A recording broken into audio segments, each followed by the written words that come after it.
the state Senate will be dealing with a significant bill that has a lot to do with the budget and financing of government. This is the legislation the House has passed to increase the gas tax by 12 cents over a 3-year period.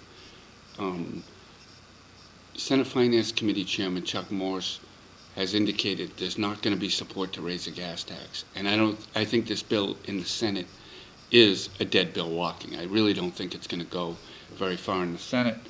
But it's going to continue in the debate over the state budget because the House has attached a gas tax increase to the budget. What's interesting about this is David Campbell, the National Democrat, chairman of the House Public Works Committee, is a savvy legislator who understands all about leverage. And he's got some leverage against Senate President Peter Bragdon when it comes to supporting his gas tax. What is it?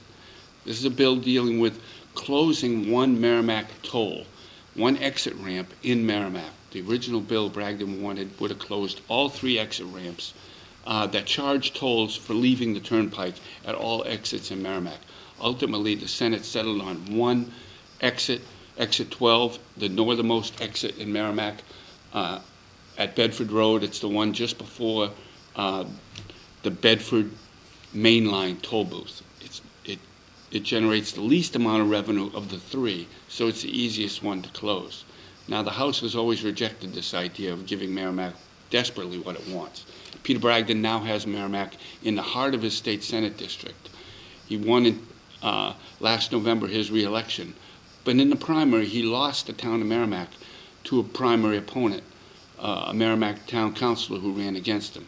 He wants this bill perhaps more than the budget, more than the casino bill. It certainly would help cement his incumbency in the future, and David Campbell knows it. So what does he do? He schedules the Merrimack toll bill the same day the Senate schedules the gas tax bill, signaling to the Senate that if you want to kill my gas tax bill, your Merrimack toll may be an endangered species.